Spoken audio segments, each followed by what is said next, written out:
You know how it is in the horse world. If there are 5 horse people in a room, there are 10 opinions. Everyone's way is the best way, TM. And if you don't do it their way, you will hear about it, or feel it. We could all just mind our own business, but sometimes people ask us for an opinion, and very often the exciting research about horse behavior and training is too good not to share. Here are some tips for talking about what you believe in a way that is likely to win someone over, or at least leave room for respect and future interaction.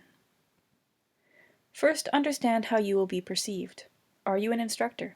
Do you have qualifications specifically related to what you are speaking about?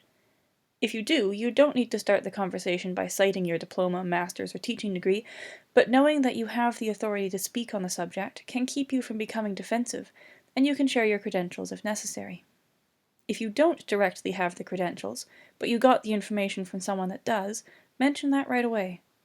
I myself have the equitation science qualification, one of few in Canada to have it, but I will mention the researcher or person who taught me whenever possible. This helps reduce the chance of being labeled as a know-it-all.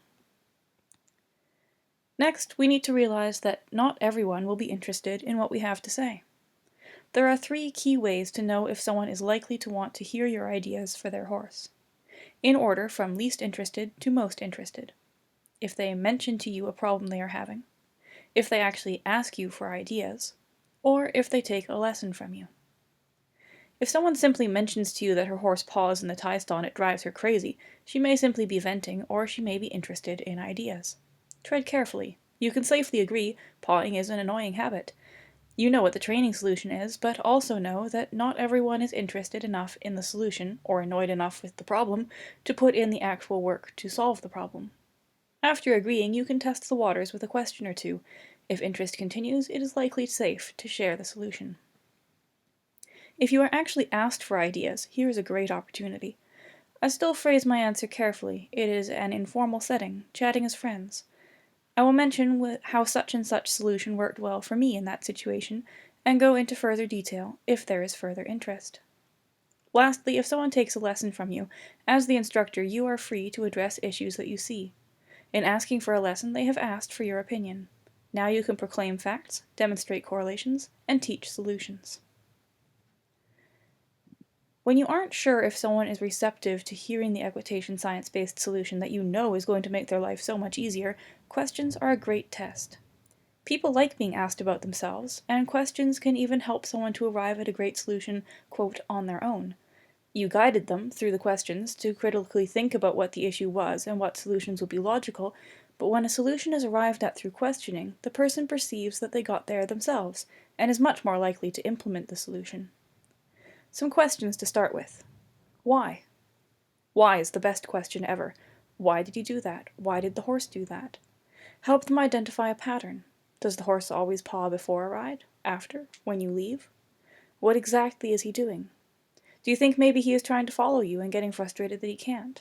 He normally follows you quite well, doesn't he? Do you think he could be frustrated or confused that in this situation he can't follow you?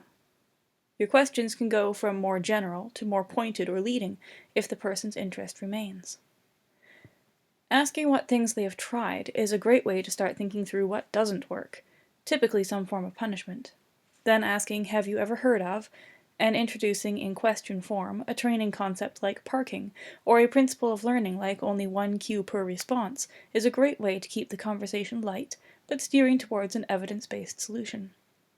At any point, if the interest dries up, don't push it. To change their minds, people need time to get used to the idea that they might have been wrong. Telling someone they are wrong is the quickest way to lose their interest and maybe their friendship. Your questions have gotten them thinking, probably more deeply than you realize. Leave it be. In the post-Christian, post-truth era we live in, unfortunately facts are not as well accepted as feelings or opinions. However, that also provides an opportunity. People today are afraid to push back against personal experience. Personal experience is almost sacred.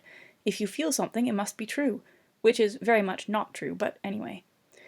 If there is even a tiny level of interest from the person you are talking with, small enough that questions would not be appropriate, it is still acceptable to share your personal experience, carefully worded as applying only to you and your horse.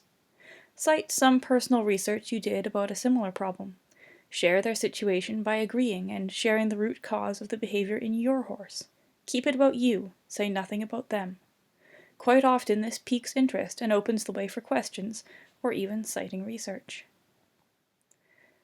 This is especially important if you are not officially credentialed yourself for the advice you are offering. Much of the equine research related to unwanted behaviors in training is open access, meaning anyone can find and read the complete study or review paper online. First, actually do some research yourself, so you will have relevant things to share, but do it for your own personal interest and not with a particular person or person's problem in mind. When citing research, start more general and get more specific, matching your language with the level of interest of the other person. If there is mild interest, be casual. There was a study done recently.